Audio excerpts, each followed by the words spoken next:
What do we have here? Volodymyr Zelenskyy just spoke before. He makes the trip to meet with Trump and other European leaders.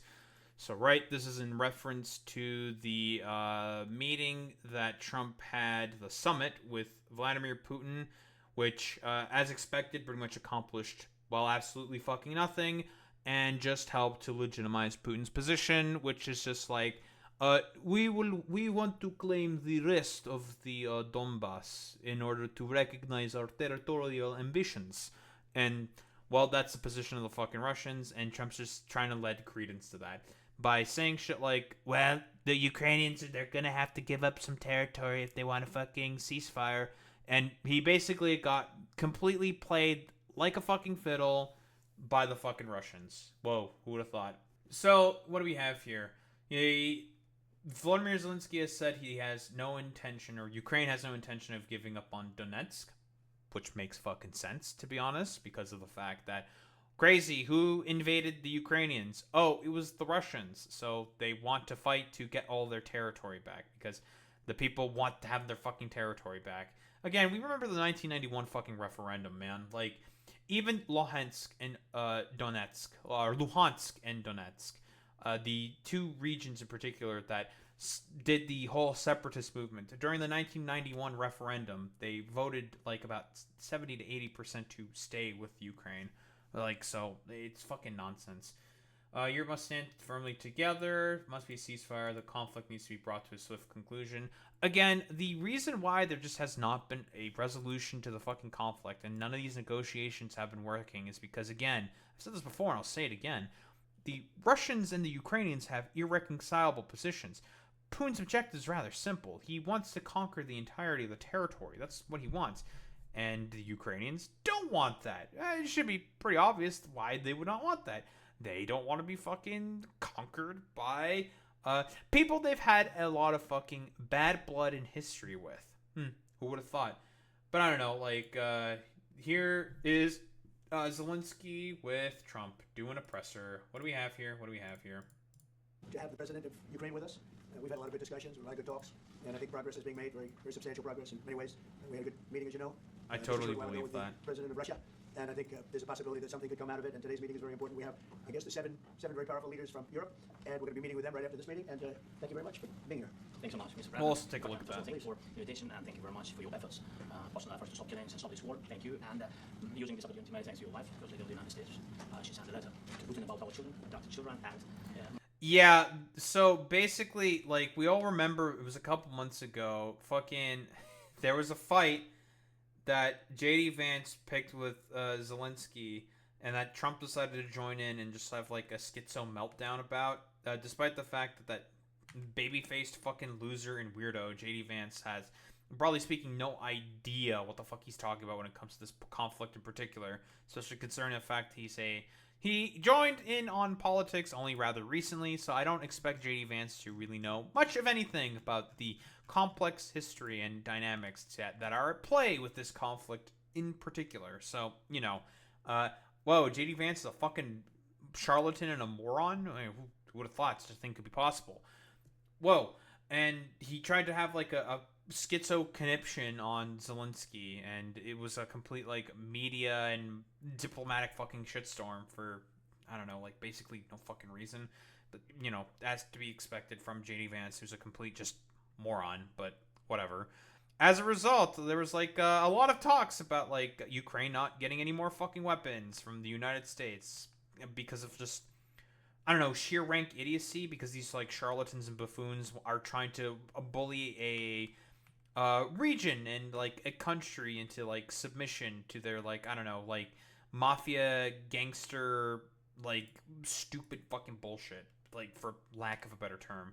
Because, again, like, Trump's, the way he's been, like, dealing with a lot of world leaders is he's trying to be, like, a fucking gangster about it. Like, that's the point. But, like, that fucking happened, and then Trump decided to have, like, problems with Vladimir Putin, saying, like, I can't believe that Vladimir's bombing civilians. It's like, dude, that's been going on for fucking years, because he's now trying to be, like, a peace candidate, even though, like, he's the guy who gave the go-ahead for the Israelis to bomb the Iranians, so, like, to say that he's the peace candidate is just utter fucking nonsense. But whatever, we're here now, so yeah, whatever fucking happens. It's complete nonsense, and he just keeps giving more money to Israel, anyways. So I don't know, like we'll see how this. I do not have particularly high hopes for this fucking meeting because of just how much of a fucking disaster the goddamn summit that he had with Putin was. He literally had one objective, and that was to not give in to like the stupid, idiotic, like Russian propaganda bullshit and spin and like positions of like the Russians saying like that the Ukrainians have to give up territory as like an even like precursor to negotiations, and he's already fucking capitulating to the Russians in that. So like that's why I say like the summit was just like a complete utter failure in that respect. But I don't know, what do we have here? My wife, she first lady of Ukraine, she gave the letter. It's not to you, to your wife. Oh, I want to. Yeah. So we're saying it's a sensitive topic. Yeah, please. And thanks to our partners and that you supported this format after our meeting. Oh yeah, and his like the reason why Trump decided to fucking change his tune is because Melania was just like, I also hate the fucking Russians for a lot of fucking pretty understandable reasons, because she's from fucking Yugoslavia, man. Like a lot of Slavs do not like the Russians. They did not like the times of the fucking Soviet Union. Have leaders who are around us, UK, France, Germany, Italy, Finland, EU, NATO, I mean, all partners around Ukraine supporting us. Thanks to them, and thank you very much for the invitation. Thank you very much for being here. President Trump. Do you think it's bad? Yes, Peter, go Thank ahead. you, President Trump. So, President Zelensky, you say in the Post-Times today, Russia must end this war, which it itself started. President Trump, you say President Zelensky of Ukraine can end the war with Russia almost immediately if he wants to, which is it? Yeah, I think that's true. I think they'll. That's a pretty good immediate question, because again, Trump doesn't want to accept responsibility for the fact that he's been a complete utter failure of a negotiator, and so he's trying to defer it all to the Ukrainians, so then he has a fucking scapegoat to blame when talks inevitably do not go anywhere. He's going to be like, well, I told the Ukrainians it was all up to them. They were supposed to be the main guys to, well, figure out the conflict, and they haven't figured out the conflict. We're going to have a meeting. I think if everything works out well today, we'll have a trilat. And I think there will be a reasonable chance of ending the war when we do that. And, is this the end of the road for American support for Ukraine? Is today's meeting deal or no deal? I can never say that. It's never the end of the road. People are being killed, and we want to stop that. So I would not say it's the end of the road. No, I think we have a good chance of doing it. It's been almost 4 years now that a lot of people were killed last week. A lot of people last week. I mean, millions of people killed, but a lot of people last week for whatever reason. A big number, a lot of soldiers, both on both sides. And I know the president, I know myself, and I believe Vladimir Putin wants to see it ended. And as you met with Putin on Friday, say you've got President Zelensky here, as you listen to Russia and Ukraine. Again, he's still operating under the assumption that he thinks that Putin wants to see the war ended. There's been no indication. Again, like, Putin's strategy is this. He has more manpower and fucking resources in comparison to the Ukrainians, and he thinks that he can just fucking outlast them. That's what he fucking thinks, right? When probably in the past before, that was not the case when the U.S. were supporting the Ukrainians more and more so. But now we have this like complete utter buffoon in power who barely fucking understands the dynamics of the fucking conflict, because he thinks like, I want to be a peace guy, and then he just like does everything possible to make that even harder and harder, because he's just a moron, man. Ukraine, which side has the better cards? Well, I don't want to say that. I'm just here to be. Look, this isn't my war. This is Joe Biden's war. He's the one that had a lot to do with this happening, and we want to get it ended, and we want it to end good. Yeah, Joe Biden didn't really have anything to do with this war fucking happening. Like, there's just no evidence to say that. Again, he's just a person who's wholeheartedly incapable of accepting any form of responsibility, so he always has to defer to another guy. Well, it was actually that guy. It's that guy's fault. Good for everybody. We want it to end good. The people of Ukraine have suffered incredibly. And so that's President Zelensky, are you prepared to keep sending Ukrainian troops to their deaths for another couple of years, or are you going to agree to redraw the maps? Thank you for your question. So, first of all, we live under each day attacks. That there have been a lot of attacks and a lot of wounded people, and the child was that small down 1 year and a half. So we need to stop this war, to stop Russia, and we need support American and European partners, and we will do our best for this. So, and I think we showed that we are strong people, and we supported the idea of the United States, of personally of President Trump, to stop this war, to make a diplomatic way of finishing this war, and we are ready for trilateral, as President said. It's a good signal about trilateral. I think this is very good. Thank you. It's a pretty bog standard answer from Zelensky. There's nothing you can really do in this particular instance, because of the fact that he knows that, well, that Trump's a fucking belligerent, and he'll just do like random fucking bullshit. Like, it's so fucking stupid, man. That this is the position that we fucking have ended up finding ourselves under. But here we are. If the peace deal will be achieved, are you going to be willing to send American peacekeepers to Ukraine? But we're going to work with Ukraine. We're going to work with everybody, and we're going to make sure that if there's peace, the peace is going to stay long term. This is very long term. We're not talking about a 2-year peace, and then we end up in this mess again. We're going to make sure that everything's good. We'll work with Russia. We're going to work with Ukraine. We're going to make sure it works. Russia. Get the peace. It's going to work. I have no doubt about it. Your team is talking about security guarantees. Could that involve U.S. troops? Would you rule that in the future? We'll let you know that maybe later today. We're meeting with 7 great leaders of great countries also, and we'll be talking about that. They'll all be involved. Again, I've said this before, but like, if the Ukrainians want to be fucking secure and have full security guarantees, the Russians, they might not really give much of a shit about the Europeans being there, but if the Americans are there, they're definitely not going to pull any fucking bullshit, right? Like, they might, like, with a lot of the stuff before that Trump was proposing, saying like, well, if we have American workers going in to work on the rare earth mineral mines, then the Russians will definitely not pull anything. It's just like, are you sure about that, dog? Like, I don't think that's going to work as a security guarantee unless there's, like, fucking American military, like, service people on the fucking ground. And again, like, Trump, because of his just complete abstemiousness and stupidity, is the one that's just making the situation get worse and worse and worse.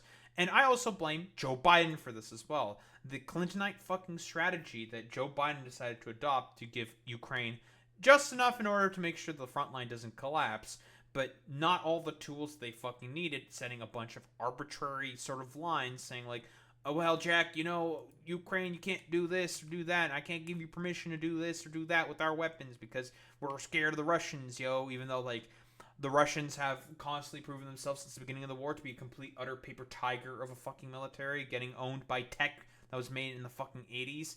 Well, crazy. Who would have thought? The only reason why they're seeing any fucking successes right now is because Ukraine now has manpower fucking problems. And this has been like the constant sort of like back and forth sort of a problem, generally speaking, here that the Ukrainians have been generally experiencing. It was at first they had equipment problems. They didn't have enough equipment, but they had plenty of manpower. Now they don't have now they don't have the fucking manpower, but they have plenty of fucking equipment. And then it has been before where they didn't have an equipment and they had the fucking manpower. And it's just been this constant fucking seesawing consistently for the problems the Ukrainians have been fucking having with this war in particular. And a lot of it was because of machinations of the U.S. itself, due to the fact that the Democrats adopting the fucking Clintonite strategy of saying like, well, I mean, if there is a war here, then let the fucking Russians and the Ukrainians bleed each other out. This is going to be a huge benefit for us geo-fucking-politically. And that's been the sort of like, I suppose, wisdom, I suppose, that fucking Joe Biden decided to fucking operate off of, and specifically with Ukraine during his fucking tenure. Now, I know that he sent the most fucking aid to the Ukrainians, obviously. Like, that's, I can't, like, discredit that in particular. But we all know about a lot of the arbitrary lines that Biden and his administration specifically has set on the fucking Ukrainians. And a lot of it is because of that stupid fucking Clintonite bullshit and strategy.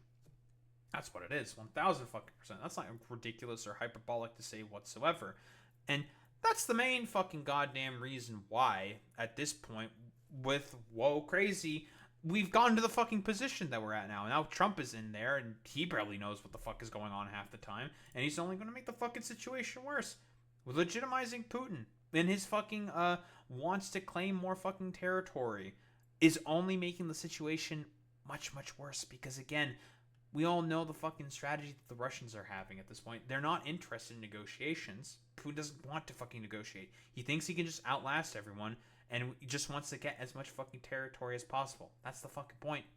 But there'll be a lot of help when it comes to security. There's going to be a lot of help. It's going to be good. They are first line of defense because they're there. They're Europe, but we're going to help them out also. We'll be involved. Vladimir Putin mentioned that the war will not end without addressing the root causes of this war.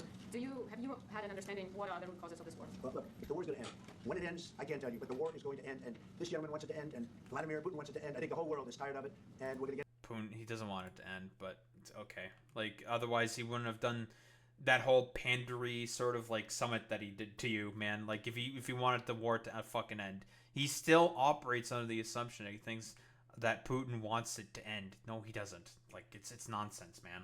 Get it ended. It was, I've done 6 wars. I've ended 6 wars, and I thought this maybe would be the easiest one, and it's not the easiest one. It's a tough one. A lot of reasons for it. Well, at least Trump's recognizing that negotiating a ceasefire is actually difficult, and I think like out of all the wars that that Trump has supposedly ended, first off, the Iran-Israeli war, you were the one who gave the Israelis the fucking go-ahead in order to start bombing the fucking Iranians. So, in reality, you started that fucking war, and then you fucking ended it. Now you want to just only take... You just want to take credit for the fact that you ended the fucking war, even though you were the main person who helped give Israel the go-ahead to start that fucking war. So, again, he can't be culpable for fucking anything. There's the Rwanda-Congo war with the M23 fucking rebels. That he actually did end. Okay, you get that one, Trump. Then there's the war between the Palestinians and the Israelis. That's still going on. That's not gone anywhere. This war has not been ended. Basically, no role to play in the ending of the Indian-Pakistani war. From what I understand, it was just purely internal affairs were the main people that fucking handled that, and the U.S. had very little impact. The only thing that the U.S. did, basically, was threaten to put tariffs on the Indians and the Pakistanis, and Trump seems to think that that's the main catalyst. Nonsense. That's not the reason why. And also... what's like the sixth one that he thinks he's ended? Right.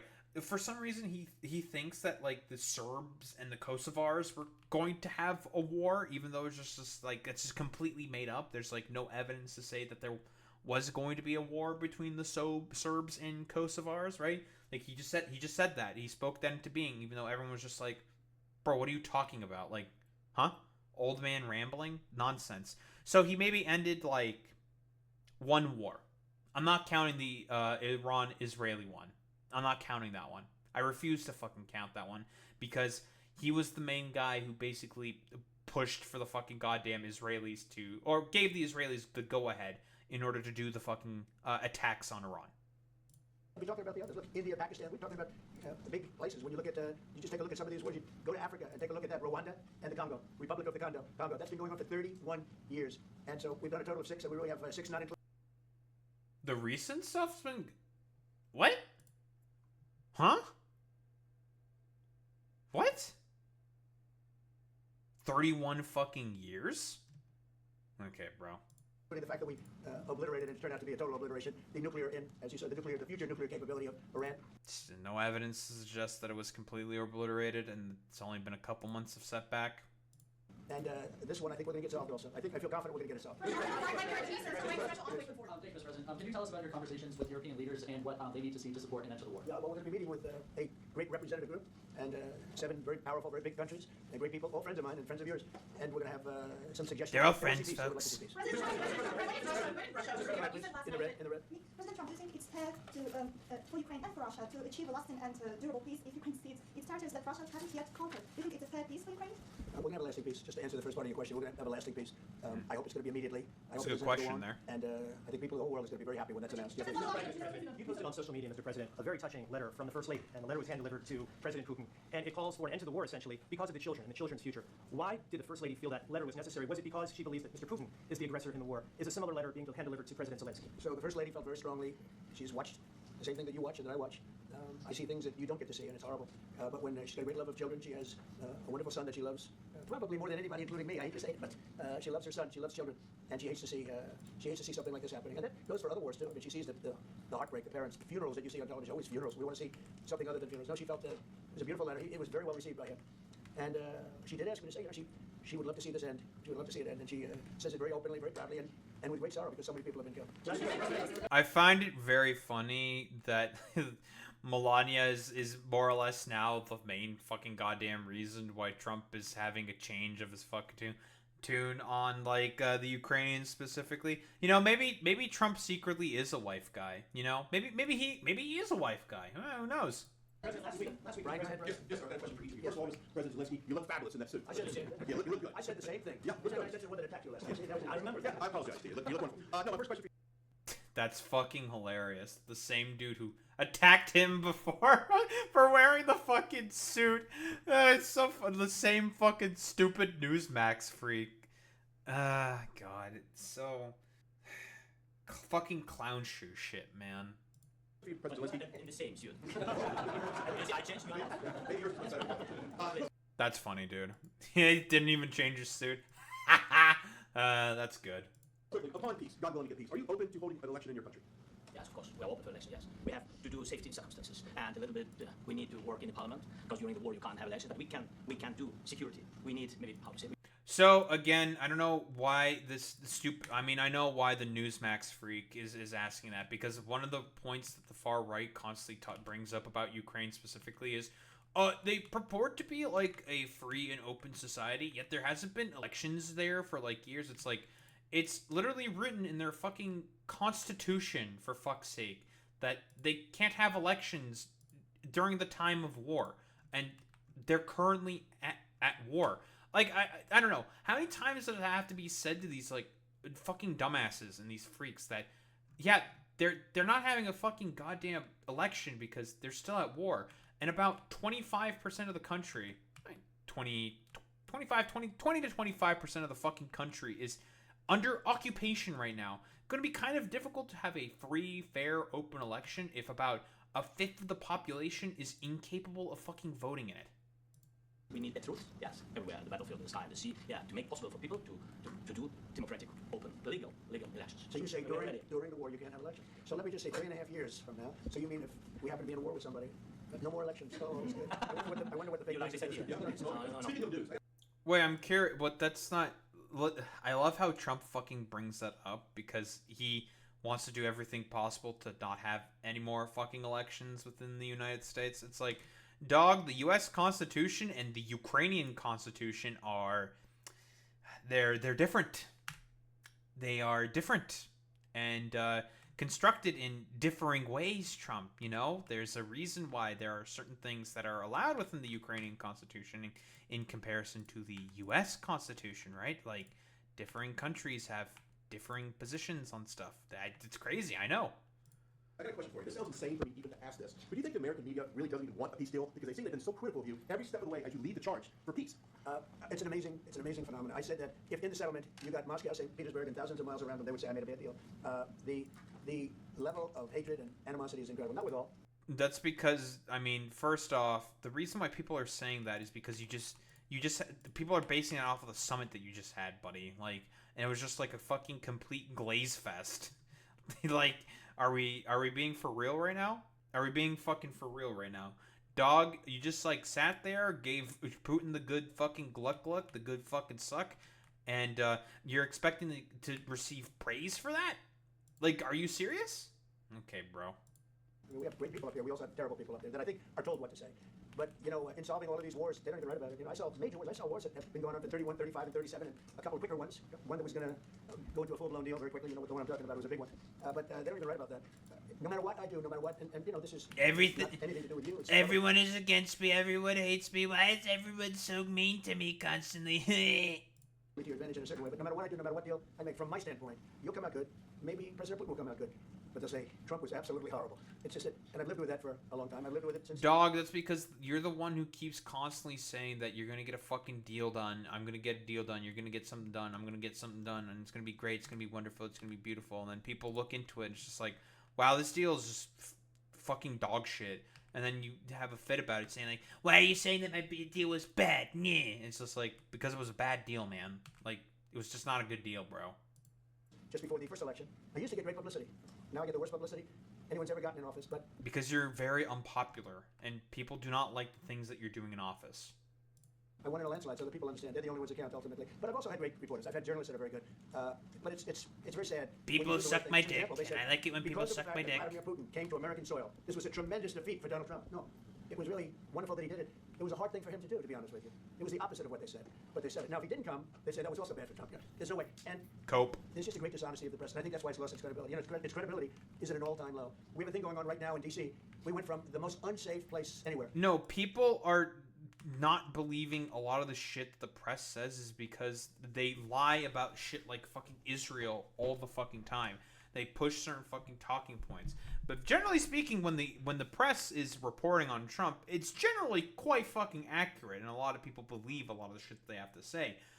No, you're just mad about the fact that the press like accurately reports on a lot of the stupid idiot shit that you fucking do. You just want a press that fucking capitulates to you. That's what you ultimately want. You want a fucking more ABCs of the world who are willing to go ahead with a fucking press merger. That's what you want.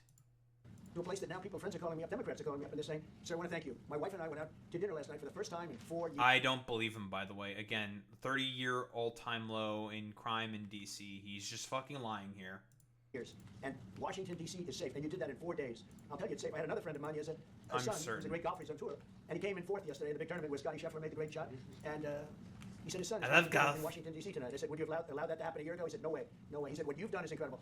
And I think the people realize it. But the press says, he's a dictator. He's trying to take over. No, all I want is security for our people. But people that haven't gone out to dinner... Again, 30-year fucking low of crime in D.C. He's just lying. Washington, D.C. in 2 years are going out to dinner, and the restaurants the last 2 days were busier than they've been in a long time. So I walked around yesterday with MTG. If you can walk around D.C. with MTG and not be attacked, the city is safe. Thank you, Mr. President. Last week you warned of what you call severe consequences. If a 30-day ceasefire or any type of ceasefire were not agreed to by Russia, will there be severe consequences? Does that change because I don't think you need a ceasefire. You know, if you look at the 6 deals that I settled this year, they were all at war. I didn't do any ceasefires, and I know that it might be good to have, but I can also understand. Again, like the 6 he hasn't ended 6 wars. It's just a bunch of bullshit. And strategically, why, well, you know, one country or the other wouldn't want it. You have a ceasefire, and they rebuild and rebuild and rebuild, and, you know, maybe they don't want that. But if you look at the 6 deals that we made peace, and you know, long-term, long-running wars, I didn't do any ceasefires. Would I like the concept. You know, I like the concept of a ceasefire for one reason, because you stop killing people immediately, as opposed to in 2 weeks or 1 week or whatever it takes. But we can work a deal where we're working on a peace deal while they're fighting. They have to fight. I wish they could stop. I'd like them to stop. But strategically, that could be a disadvantage for one side or the other. But all of these deals I made without even the mention of the words ceasefire. Are you explaining the decision to offer Ukraine Article 5 like security guarantees, but stop short of pushing for their full membership? Yeah, well, we haven't done anything on that yet.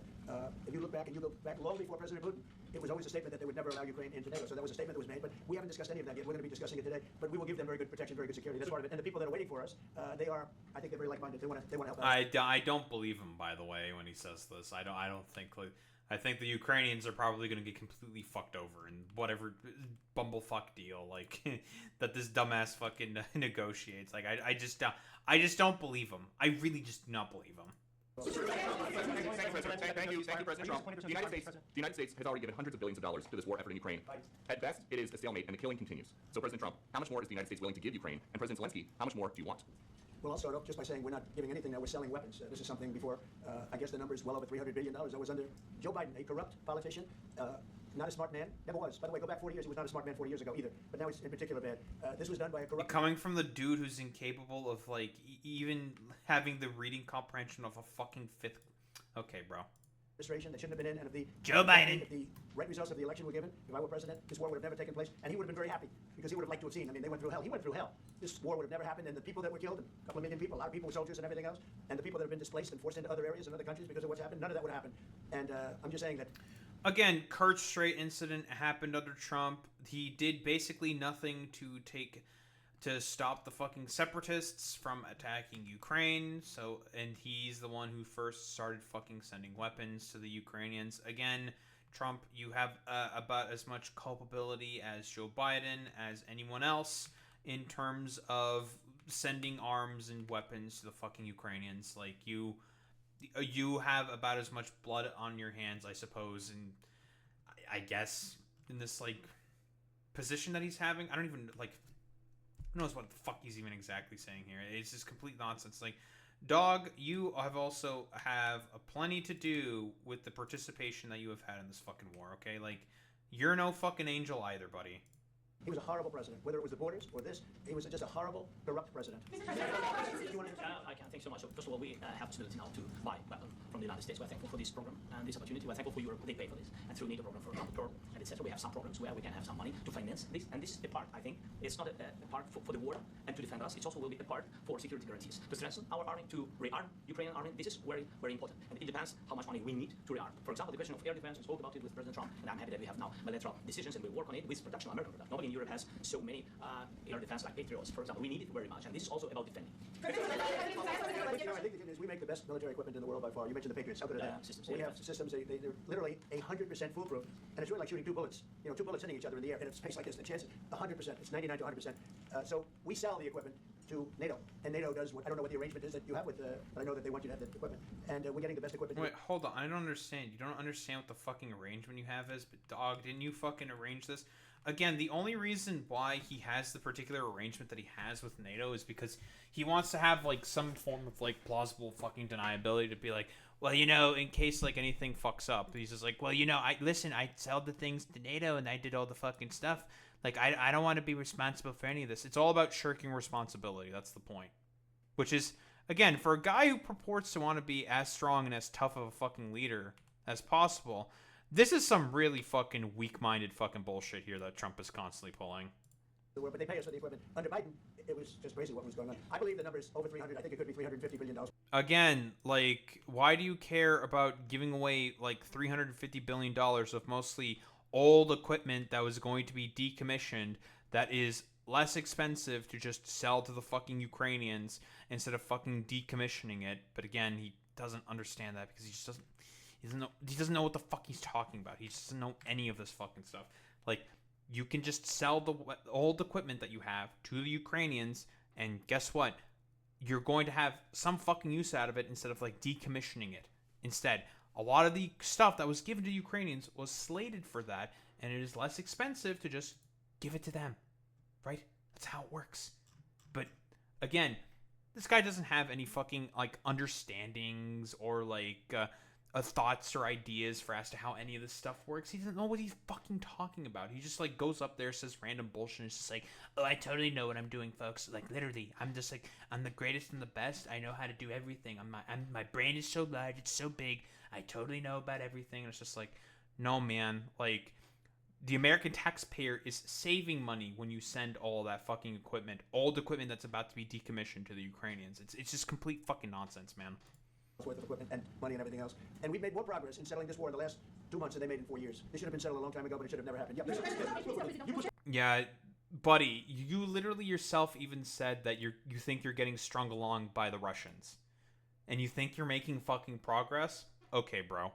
On social media. Brian, go first. You pushed out on social media about doing away with mail-in ballots and potentially electronic voting machines. Can you expand on that? How important? Well, that's a very off topic. Just really quickly. Mail-in ballots are corrupt. Mail-in ballots, you can never have a real democracy with mail-in ballots. And we, as a Republican Party, are going to do everything possible that we get rid of mail-in ballots. We're going to start with an executive order that's being written right now by the best lawyers in the country to end mail-in ballots because they're corrupt. And you know that we're the only country in the world, I believe, I may be wrong, but just about the only country in the world that uses it. First off, you are wrong. Is this the current excuse that the Trump administration is going to try to come up with in order to try to steal away the fucking midterm election at this point? Okay, first off, we'll do the fucking meme. Countries that use mail-in ballots. I live in Canada. We have mail-in ballots. A lot of people live in very remote parts of Canada. Canada is a very, very remote fucking goddamn country. We use mail-in ballots. We have a bunch of people overseas who vote. Those are mail-in ballots. And we have, broadly speaking, what is seen as the most secure election system on the planet. I even helped as a fucking poll clerk. I know firsthand about how secure we are, and it's because we use a lot of paper ballots. Guys, it's almost as if there might be problems with using fucking electronic fucking voting machines. Like, Trump is okay with the fucking electronic voting machines, but he has a problem with mail-in fucking ballots. Make it make sense. Mail-in ballots are always done on paper, Trump. More likely you're going to have problems with an electronic machine over a paper ballot, which is how a fucking mail-in vote is done, you moron. But here, man, look at all these countries that have it. There's us. That's Canada. That's us. We have that. The Germans, the Poles, Switzerland, because very mountainous, a lot of remote areas, makes sense that they have mail-in ballots. They have it also in, I believe that it should be Austria, Poland, Germany, the British have it, even postal voting available for some/all citizens abroad, and a bunch of fucking different places in Europe. Crazy. It's almost as if what he's saying is just a lie, and it's just a fucking excuse at this point to come up with like literally anything possible to try to rig the election, like he's trying to do with the fucking gerrymandering with fucking Texas. Nonsense. Because of what's happened, massive fraud all over the place. The other thing we want change in the machines. For all of the money they spend, it's approximately 10 times more expensive than paper ballots. And paper ballots are very sophisticated with the watermark paper and everything else. We would get secure elections. We'd get much faster results. The machines. Again, like he's talking about like paper ballots, dog. They send a very similar form of fucking ballot, watermarked fucking ballots for mail-in votes. Like, think. Again, he's just trying to come up with an excuse to try to fucking cheat. That's what it is. Because he knows that he's, broadly speaking, underwater in terms of, like, every fucking issue. So he has to cheat in order to try to win. I mean, they say we're going to have the results in 2 weeks. With paper ballots, you have the results that night. Most people, many countries use paper ballots. It's the most secure form. So between paper ballots... Again, in 2020, it was broadly regarded as the most secure election in recent fucking history. This is an excuse. He just wants to cheat. Ballots, very, very important. Paper ballots, and I think maybe even more important, the mail-in voting. We're going to end mail-in voting. It's a fraud. If you have mail-in voting, even Jimmy Carter with his commission, they set it up. He said the one thing about mail-in voting, you will never have an honest election if you have mail-in. And it's time that the Republicans get tough and stop it, because the Democrats want it. It's the only way they can get elected. Because with men and women's sports and with transgender for everybody and open borders and all of the horrible things... Transgender for everybody. They're fighting me on the fact that I've made Washington, D.C. safe. We're not going to get mugged, beaten up, or killed like all the people you've been... 30-year all-time low. Was there any fucking crime? I have to ask my fucking buddies that live in fucking DC, like, what the fuck was going on. And basically when I asked them, it's just like, yeah, it's just like literal, like, police state fucking shit, like, unironically. It's just like, oh, that's cool. Well, stay safe out there, blah, blah, blah, shit like that. And it's just like, 30-year all-time fucking low, man. Like, again, DC crime rate. We can even get this from the Metropolitan fucking Police Department themselves. Everything's been going down. It's all been fucking going down. All of the fucking crime rate. The only thing that went up by 1 was arson. There was 1 extra fucking arson attack. Oh no, it's the end of the world. No, it's what? Oh, I'm so scared because of the 1 extra fucking arson attack that fucking happened. It's utter nonsense, dude.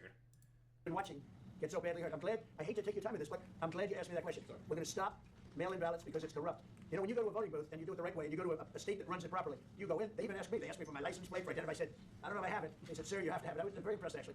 But it's very hard to cheat with mail-in voting. As you know, what happens in California, it's so corrupt, where some people get 5, 6, 7 ballots delivered to them. Now we got to stop mail-in voting. And by the way, in 2020, the people who voted twice, generally speaking, and I think it was like 2 or 3 cases when it happened, they were Republicans.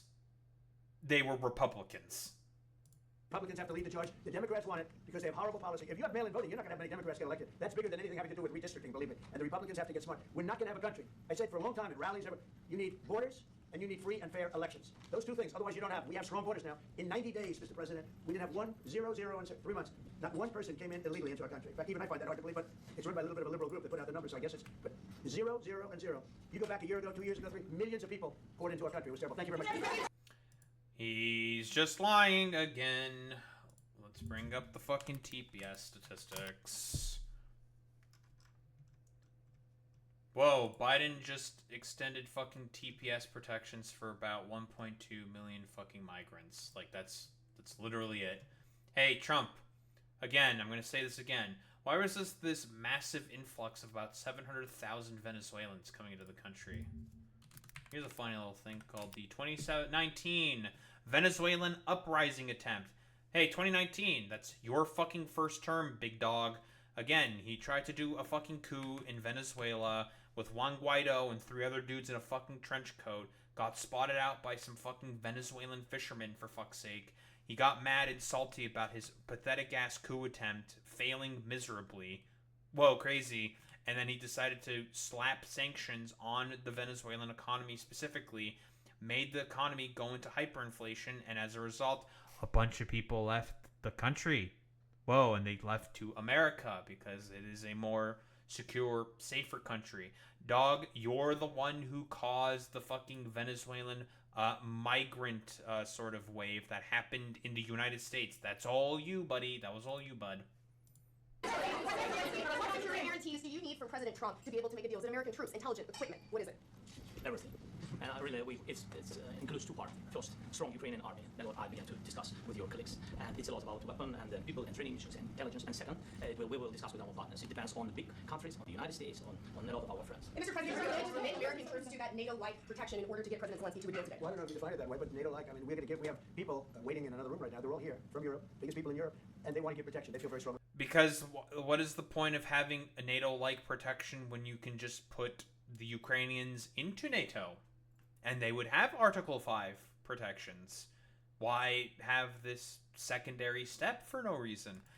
It's almost as if because he doesn't actually want to give the fucking protections. That's why. About it, and we'll help him out with that. I think it's very important. I think it's very important we get the deal.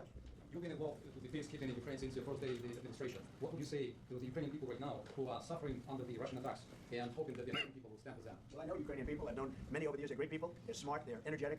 They love their country. I love Ukraine. We want to get this war ended. That's all I can do. I love the Ukrainian people, but I love all people. I love the Russian people. I love them all. I want to get the war I started. love people, folks. I'm a big fan of people. Your discussion with Vladimir Putin that left you disappointed. Look, we just spoke. French. I was just telling the president. I just spoke to President Putin indirectly, and we're going to have a phone call right after these meetings today. And we may or may not have a trilat. If we don't have a trilat, then the fighting continues. And we do have a good chance. I think if we have a trilat, there's a good chance of maybe ending it. But he's expecting my call when we're finished with this meeting. Thank you very much. Well, as expected, fucking Trump just lied most of the fucking time, and he has no idea what he's talking about. Let's see. What about the Europeans? What did he do with the Europeans? Why don't we take a look? I think we're going to have a successful talk today. Yeah. Please, come on in. Do you guys want to take some questions or anything? Sit. Hi, Mark. Yeah. Hi, Mark. Well, thank you very much. It's a great honor to have you here. Special place. White House is special no matter where you're from. Represent so much, and it really is beautiful. And thank you for all of the wonderful things that took place today. We've had a very successful day thus far. Important discussions as we... Why is this only coming through one fucking side, bro? Like, dog, Forbes, can you, like, fucking fix your goddamn audio issues, you bastards? work to end the killing and stop the war in Ukraine. We're all working for the same goal. Very simple goal. We want to stop the killing, get this settled.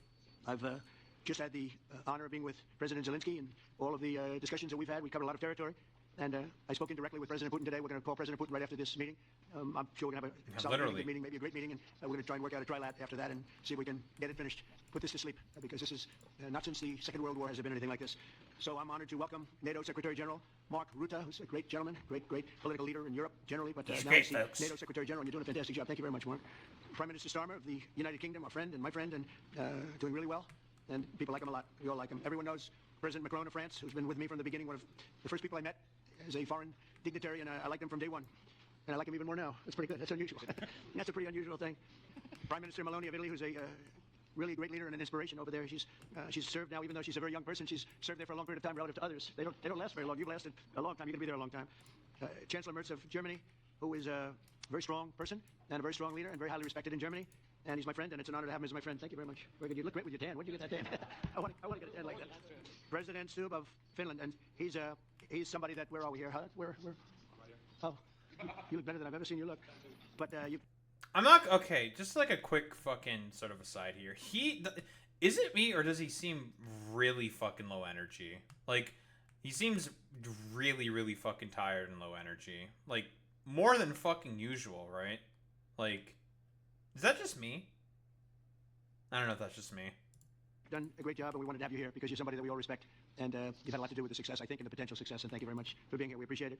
And the President of the European Commission, Ursula von der Leyen, who's somebody that we just made a big deal with all of those countries. I don't know. I think you might be more powerful than all these guys at this table. I don't know. But we had a great negotiation, and you're respected all over the world, so I want to thank you very much for being here. It's a great honor. Keep in mind that deal with the Europeans that Ursula von der Leyen just did is basically, it was just basically like a capitulation to Trump for like, what exactly? I don't know, just not really any fucking reason, to be honest, because she feels like she's weak. Again, like, or maybe because, like, the Europeans, relatively speaking, in comparison to the United States, is fucking weak. But, again, the only reason why is because she just wanted to, like, fucking capitulate to the stupid, idiotic sensibilities of fucking Trump, which is just, like, he thinks that it is the fault of the Europeans why Europeans do not like buying a lot of just dog shit fucking American goddamn crap. It's like, no, dog. People don't buy shit from America is because of, whoa, crazy. Because they're just terrible fucking products, man. Like, they're just poorly made, not well maintained, poorly regulated, cheap. And people do not want, like, low quality Amerislop shit. That's the problem. From what I understand, Boy Meets Mini, I think we've read an article about this, is I think the Europeans have a plan to try to wean off of like Russian gas. They still have quite a reliance on it from what I recall specifically, but from what I understand, by like 2030, because you know how it is with all the fucking transitionary bullshit all the time, like it's gonna take a while in order to sort of get off of fucking Russian oil and gas. But it's I think by like 2030 they're gonna try to have like no dependency on Russian oil and gas. From what I know, I could be completely fucking wrong, and I could be misremembering that fucking article, but because I could be wrong in terms of the time frame. But from what I know, they are trying to wean off of it. The Alaska summit reinforced my belief that while difficult peace is within reach, and I believe that in a very significant step, President Putin agreed that Russia would accept security guarantees for Ukraine, and this is one of the key points that we need to consider, and we're going to be considering that at the table also, like who will do what. Essentially, I'm optimistic that collectively we can reach an agreement that would deter any future aggression against Ukraine, and I actually think there won't be. I think that's even overrated, largely overrated, but we're going to find out, and I think that the European nations are going to take a lot of the burden. We're going to help them, and we're going to make it very secure. We also need to discuss the possible exchanges of territory, taking into consideration the current line of contact. That means the war zone, the war lines that are pretty obvious, very sad actually to look at them. And negotiating positions. President So Putin, sad. Also, you have President of Ukraine, who is you just met a little while ago, and we're going to try and get a three-party meeting, maybe as soon as we can. And I have a feeling you and President Putin are going to work something out. Ultimately, this is a decision that can only be made by President Zelenskyy and by the people of Ukraine working also together in agreement with President Putin. And I just think that's very good things are going to come of it. So I hope we have a good meeting, and we can have a good meeting. I'll set up a meeting with President Putin. Yeah. And if you'd like, I'll go to that meeting. And not that I want to do that, but I will do that because we want to save a lot of people from dying. A lot of people are dying, and we got to save them. We've got to save it. 5,000, 6,000, 7,000 people sometimes a week. All of us would obviously prefer an immediate ceasefire while we work on a lasting peace, and maybe something like that could happen. As of this moment, it's not happening, but President Zelenskyy and President Putin can talk a little bit more about that. You know, I like how he just out front says like, well, the ceasefire right now, it's not happening. You know, it's not going to happen. Or not that it's not gonna happen. It's not happening at the moment. It's like you're just saying like that right up front. Like that's not gonna inspire a lot of fucking confidence, dog. Like you should not be leading with that, my dude. The 6 or so wars that we stopped, we haven't had a ceasefire, and so I don't know that it's necessary. You can do it through the war, but it would be. I like the ceasefire from another standpoint. You immediately stop the killing. But I believe a peace agreement at the end of all of this is something that's very attainable, and it can be done in the near future. With all of the wars that I got involved in, we only have this one left. Of course, as I walk out the door, there'll probably be a new one starting, and I'll get that stopped too. But I thought this was going to be one of the easier ones. So far, like, we've already talked about some of the wars he supposedly stopped. There's just no evidence to suggest whatsoever that he's, like, had any hands in doing anything about India, Pakistan. I'm not counting Israel and Iran, to be quite honest, because of the fact that, well, you're the one who gave Israel the fucking go-ahead to start attacking the Iranians. So you're not getting that one, okay? That's not... You didn't do shit to fucking end that war. If anything, you helped fucking start that goddamn war. So, cool, fantastic. Rwanda, Congo. All right, we'll give you that one. That's one. Okay, good job. You got one. He thinks, again, Serbs and Kosovars were going to have a war. No evidence to suggest that whatsoever. It's just like, I don't know, delusion that he has. And which other ones did I fucking say? I said India, Pakistan, no evidence, like, the Indians and the Pakistanis have said, like, yeah, he had, like, basically fucking nothing to do with that one, and it was all just internal affairs handled by the Indians and the Pakistanis. Russia, Ukraine, still no ceasefire, no end to that, or he's trying now, I suppose. And also, there's, Israel and Hamas, that war, quote-unquote. Yeah, that's not ending anytime soon because Benjamin Netanyahu is not interested in peace. Damn, it's almost as if with like a lot of the people that he's like dealing with, a lot of them tend to not be really interested in peace. Looking at you, Netanyahu and Putin, they're very similar. It's very interesting. I wonder why. It's actually one of the most difficult. They're very complex. The next step would be for a trilateral meeting, and that will be worked out, and I just look forward to working and having a great result. We're going to spend a lot of time today talking about, and we're really honored you guys came over. I mean, these are the heads of major countries, and respected all over Europe, and they speak for, largely I think I should say, but pretty much for the other countries of Europe. And we will come to a resolution today, I think, on almost everything, including probably the security. And that's pretty much the story. I'd like to say, Mr. President, would you like to say something? You have the media. If you want, you could come over and you could stand, you could use mine, or you could just turn around, whichever you feel comfortable with. Thank you so much. I can speak without microphone. Thank you so much. I think that we had very good conversation with President Trump. Very good. And it really was the best one. Or sorry, maybe the best one will be in the future. But it was really good. And we spoke about very sensitive points. The first one is security guarantees. And we are very happy with President that all the leaders are here. And security in Ukraine depends on the United States and on you and on those leaders who are with us in our hearts. They have been online before yesterday and etc. So a lot of countries on the side of Ukraine, our people, and all of us want to finish this war, stop Russia and stop this war. We spoke about it, and we will speak more about security guarantees. This is very important that the United States gives such strong support. Oh yeah, 1,000% security guarantees. The second point, or maybe the first, the humanitarian direction, very important to exchange all the prisoners, and I think that President will help. And I was very thankful to your wife again, Mr. President, for the letter about our abducted children, and I hope that really it can be historical for the... Yep, great that Zelensky's fucking pointing out, hey, lefties, dumbasses, you know why people, a lot of people online say that that what the Russians are doing is quite akin to fucking genocide. It's because of that specifically. Ukrainian fucking children have been fucking kidnapped by the Russians. Hey, lefty, I'm getting the fucking keys out. Lefties, you guys want to fucking talk about like ethnic and cultural fucking genocide? That's exactly what it fucking looks like. For the people to bring kids back to the families and be happy. Get the people back, yeah. Yes, this is so important, and I'm happy that we discussed this track with President Trump, and I hope that we will find decisions. And then what is very important, that all the sensitive I don't disagree with that point, so we will discuss on the level of leaders during trilateral meeting, and President Trump will try to organize such meeting, and he said that he will come or not come. Ukraine will be happy if you both want me there, I will be there. Yeah, thank you, and I think this is very important. Yeah, so security guarantees, bring kids back, and all our people, not only warriors, first of all warriors, and all the civilians, journalists, a lot of people in prison, so we need them back, and guarantees which will work for the years we spoke about it, and I showed the President a lot of details on the battlefield, on the map. Thank you so much. Thank you for the map, by the way. So it was great. Yeah. I'm thinking how to take it back. We'll get you. No. It's a nice map. We had constructive. It's a great map, folks. And I'm very thankful. Best map. All the leaders who are here, and you helped a lot, and so we're happy that we have such big unity today. Thank you, Mr. President. Thank you very much, Mr. President. I think you'll see that President Putin really would like to do something else. I think when we set that up, when we do, I think it's going to be when, not if.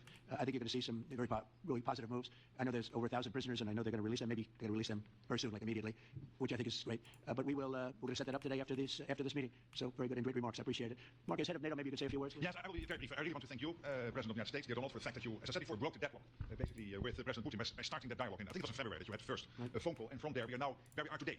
And that is, I think, if we play this well, we could end this, and we have to end. We have to stop the killing. We have to stop the destruction of Ukraine's infrastructure. It is a terrible war.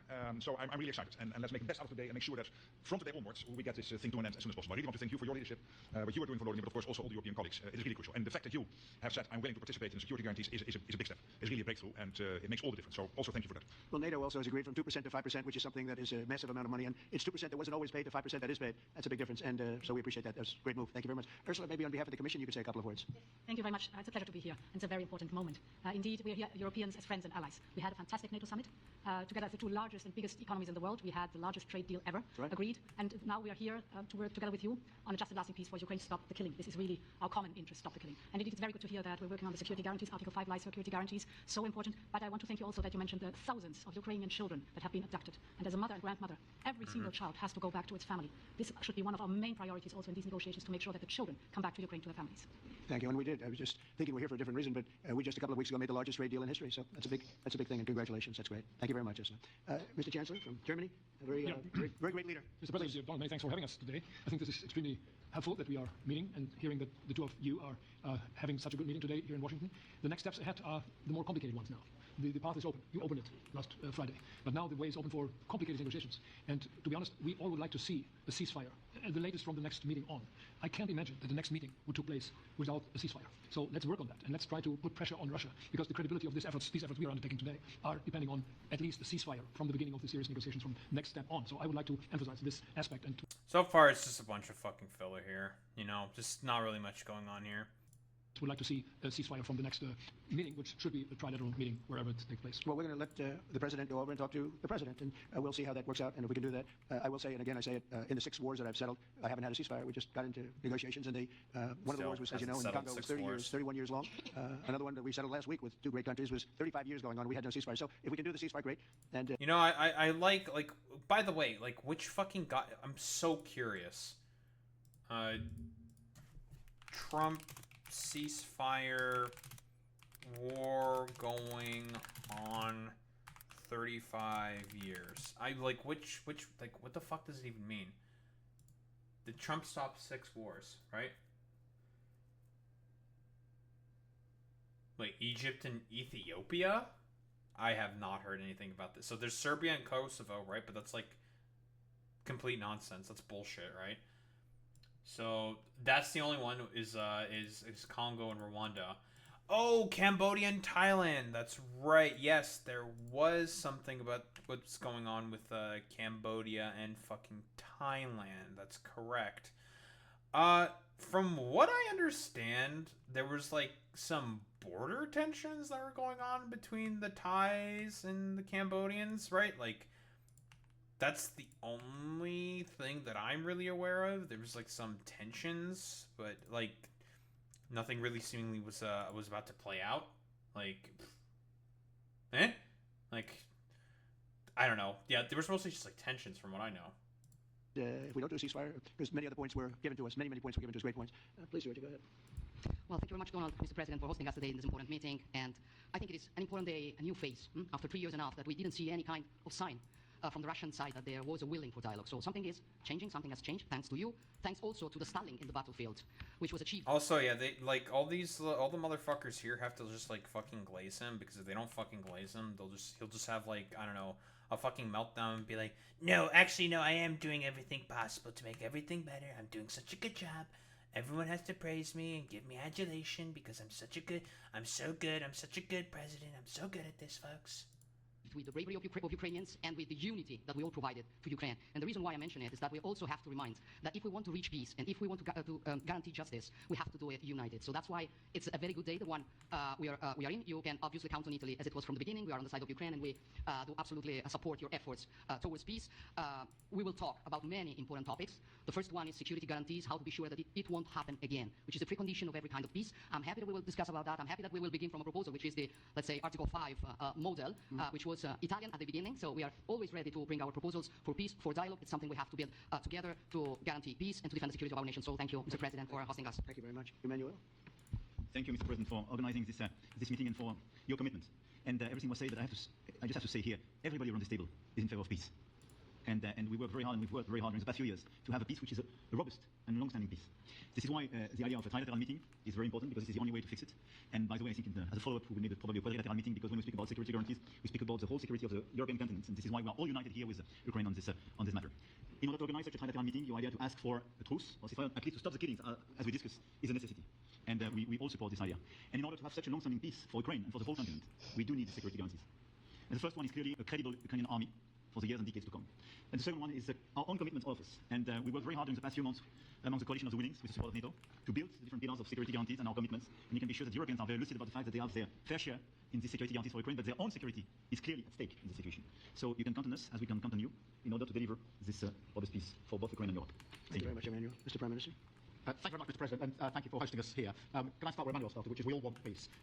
The war in Ukraine has had a huge impact, particularly on the Ukrainians who bore the brunt of it, but it's also had an impact on Europe and on the United Kingdom. There's not a family or community that hasn't been affected. And when we talk about security, we're talking about security not just of Ukraine, we're talking about security of Europe and the United Kingdom as well, which is why this is such an important issue. I think it's such an important meeting. As a group, I think we've had a discussion on the phone a number of times with the President, but be able now to be around the table to take it forward. And I really feel that we can, I think, with the right approach this afternoon, make real progress, particularly on the security guarantees. And your indication of security guarantees, of some sort of Article 5 style guarantees, fits with what we've been doing with the Coalition of the Willing, which we started some months ago, bringing countries together and showing that we were prepared to step up to the plate when it came to security. With you coming alongside, the US alongside what we've already developed, I think we could take a really important step forward today. A historic step, actually, could come out of this meeting in terms of security for Ukraine, security in Europe.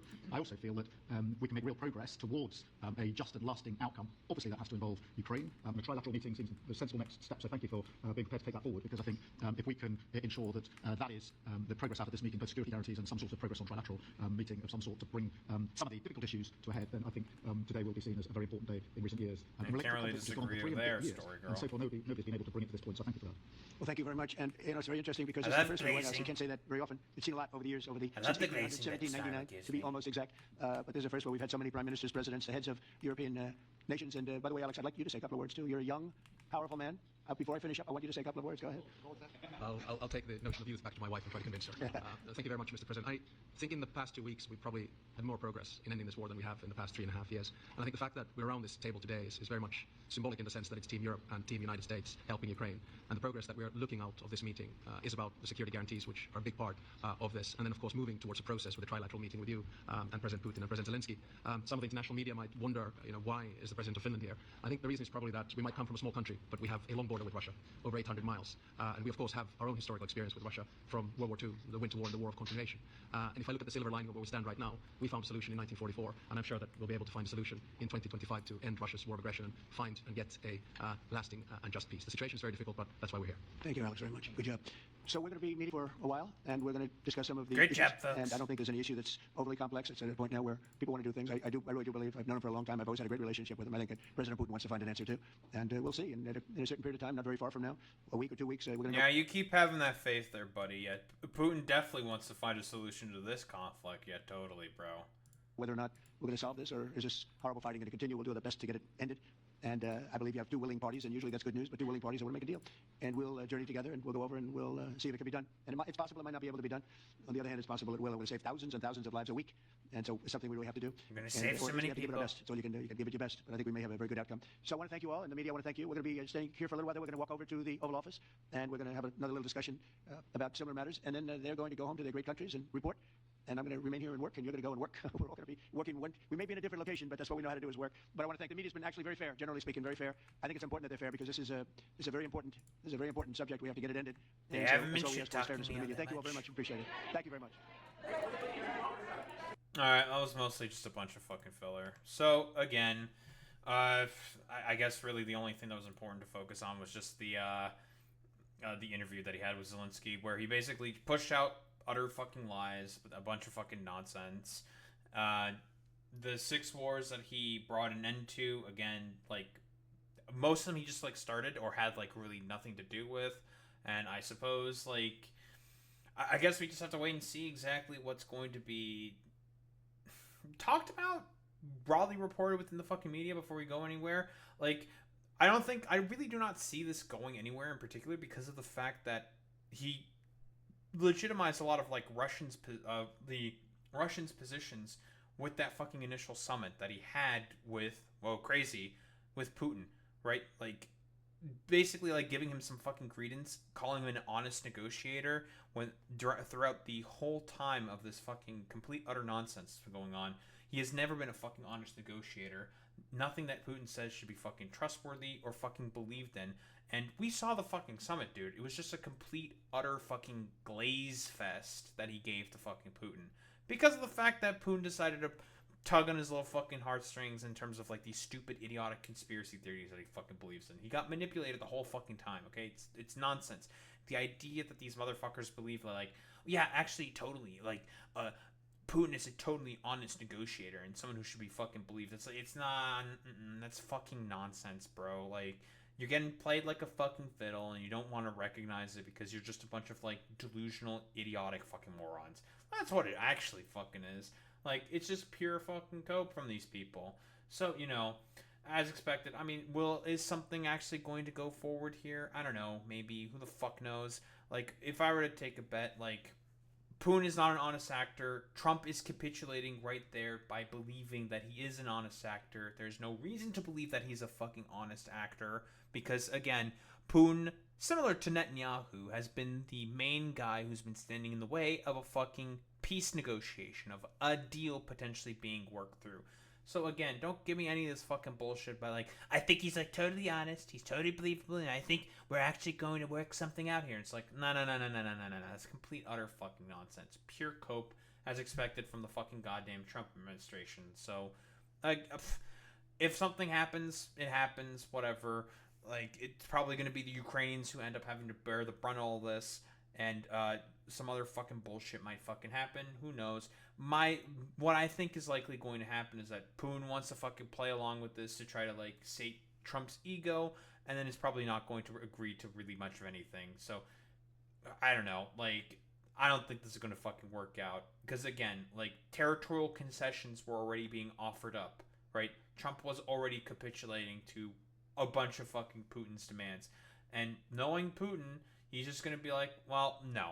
I want more of the fucking territory, like all the territory that we fucking claimed. So, again, we'll see what fucking happens. I personally am not very optimistic that this is going to work out because, again, one other side of the fucking goddamn sort of equation, the Russians in particular, have basically not agreed to or have given in to any fucking deal or any position. So, is a deal going to be worked out? Probably not, is my guess. And the war is probably going to continue in a fucking stalemate. I'm being fucking pessimistic about this. Yes, I am being pessimistic about this. I don't think there's really much else to say besides, I don't think this is going to play out as well as Trump thinks it is. I don't think so.